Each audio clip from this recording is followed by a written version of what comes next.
Congress appropriates the money that is going through Title I, through IDEA programs. What's that stand for? Do you know what? I'm not sure I can tell you exactly what it stands for, except that it's the Programs for Disabled and Needs. Individuals with Disabilities Act, I think. Yeah. Yes. I'm guessing. I don't know. I don't know all my acronyms. I've been here for 30 years. This is my 5th day on the job, and I'm really trying to learn them very quickly. Right, it's a lot. This administration keeps touting its merit-based approach to hiring ignorant billionaires that don't even know what programs in the Department of Education that they're targeting.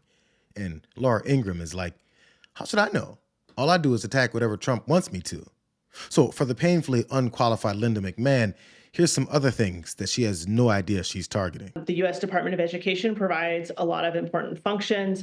They provide billions of dollars in funding to high-poverty schools. They provide guidance around civil rights enforcement and how to best serve children with disabilities. And they provide a lot of higher ed functions as well, for example, running the financial aid system. And so I do think people would notice if the department went away. So Republicans are openly against assistance to high poverty schools and guidance around civil rights enforcement, which includes serving kids with disabilities. Something McMahon had no idea existed before she went on TV with a head full of confidence. It all makes sense considering the guy that appointed her. I want her to put herself out of a job, education department.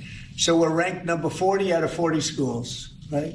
We're ranked number 1 in cost per pupil. So we spend more per pupil than any other country in the world. And we're ranked at the bottom of the list. We're ranked very badly. And what I want to do is let the states run schools. I believe strongly in school choice.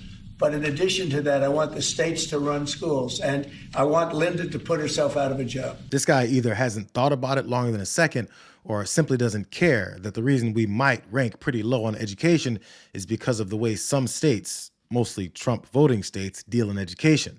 The superintendent of Oklahoma schools, Ryan Walters, has been a glaring example of the kinds of things some states value above educating the kids. Where is your authority coming from to enforce this prayer video to be played in schools? You know, I appreciate you pushing that left-wing narrative here, but here's the reality. It's not a left-wing narrative. I'm literally talking about a petition that parents have signed that's gotten more than 14,000 signatures that have raised this issue. It's pretty clear on religious liberty. The Constitution's crystal clear on religious liberty. I know the left doesn't want our kids to know anything about the role the Bible played in American history. They don't want any of our kids to know about the Constitution. Our religious liberties are protected, and the left has driven the Bible out of schools, driven prayer out of schools, and everything in education has gotten worse since. The Bible is a historical document. You can't rewrite history, okay? The reality is the Bible was what drove so many of the consequential events in American history. Why'd the Pilgrims come to America? Why in the world did Abraham Lincoln mention God and God's providence in so many of his speeches? How do you explain Martin Luther King Jr.'s letter from a Birmingham jail where he goes through biblical examples if the left continues to censor the Bible from our history classes? It's pretty telling that Ryan Walters wants to teach the Bible in schools because Martin Luther King went through biblical examples in his letter from the Birmingham jail. But he doesn't want to teach kids about the reason why he was in that Birmingham jail, fighting oppression and lack of civil rights for Black Americans. That part he's excited to leave out, but wants to use MLK's name to promote whatever suits his Christian nationalist objectives. What responsibility do you feel to the civil servants who have now lost their jobs? Many of them worked at the Department of Education during your first term. Sure, I do. I feel very badly, but many of them don't work at all. Many of them never showed up to work. Many of them never showed up to work, Kelly, and unfortunately, and that's not good. And when we cut, we go, and that's what I had a number of meetings with a lot of people over the last couple of months. When we cut, we want to cut, but we want to cut the people that aren't working or not doing a good job. We're keeping the best people. And Linda McMahon is a real professional, actually a very sophisticated business person. And she cut a large number, but she kept the best people. So the woman that doesn't even know what IDEA programs are is considered a very sophisticated person that cut a lot of people but keeps the best ones. His declarations are provably false. She just told Laura Ingraham she doesn't know what the fuck she's doing. But this guy promotes her with zero basis in reality. Just like his empty claim that many people that they're getting rid of from the Department of Education don't work at all, which is even more ridiculous, coming from the president that spent half his time in office golfing at taxpayers' expense. The Department of Education is tasked with protecting disabled students across America. And Jamie Raskin, for example, is all out there saying, how are you going to defend this? So let me ask you. Well, I think it's simple. That will be done at the state level. A federal bureaucrat who's in Washington, D.C. can't protect schools and kids in Indiana. That has to be done at the local level. And that's why getting the federal government out of the way and letting schools take care of these issues with those tax dollars that will be spent, more tax dollars spent at the local level will help that happen in a much better way than anything that happens in Washington. Just baseless claims from everyone whose job it is to agree with everything this president says. What evidence does Jim Banks have that states relying on federal money and guidance of the best ways to take care of disabled students can do it, or are interested in doing it at all? People like Tommy Tuberville, the dumbest senator in the country, keep proving that trusting in their ability to do it would be a disaster. People don't realize and understand is every state has their own Department of Education. It's not like we're not going to have a Department of Education, but every state, you know, I'm from the South. We have a different way of life in terms of education. We educate our kids in different curriculums. Everybody should do their own thing, but we can't regulate ourselves out of business. We don't need dictatorship from Washington, D.C.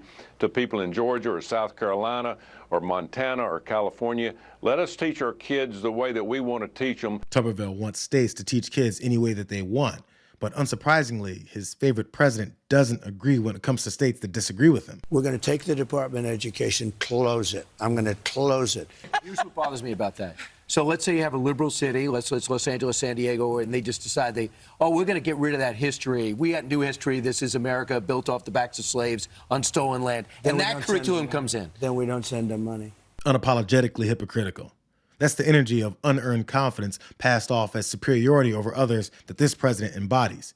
It attracts other people that have their own superiority complex, like Kilmeade, who apparently doesn't realize that the country was built on slave labor on stolen land. His feelings just don't like those facts. Something all these conservative defenders have in common is that they don't know anything that they're talking about, but repeatedly embarrass themselves without even blinking. When you cut in any organization, government or private, it's very demoralizing, it's traumatic, and it gets lots of bad press, as we're doing right now. But that's why you cut 20% more. I think Elon's not cutting enough, as we do in the private sector every day and have done for 100 years in private equity, and hire back when the organization gels. That way, the demoralization only happens once. You don't want to cut multiple times. But in that, more whacking. Let me just, can I explain to you that this is when running... You don't need to explain it to me. I know how it works. But no, you don't, because Actually, when you... I do. I've done it multiple times. But yeah, that's in the private sector. And you cannot run... This is worse than the private sector. You cannot run everyday government the same way you run the... Fat, dripping with waste government? I'm not talking about fat, dripping with waste government. What do we have? What if I told you in the South, right now, in red states, do you know the number one cause... What does this have to do with red or blue? Can I finish my question? Do you know the number one cause for children underperforming in schools right now? Bad educators. They're hungry. As a no. Let me finish. You're talking to the wrong guy. My whole career was in education. You had things like the free and reduced lunch program. You had the summer lunch program. Yes. You had programs that were expanded so kids could actually. So I'm not arguing with you about your expertise in the private sector, but what I am saying is that a 20% cut or whack, you're cutting from Allendale Fairfax High School and Birmingham High Schools. Okay. You're cutting from places that really matter.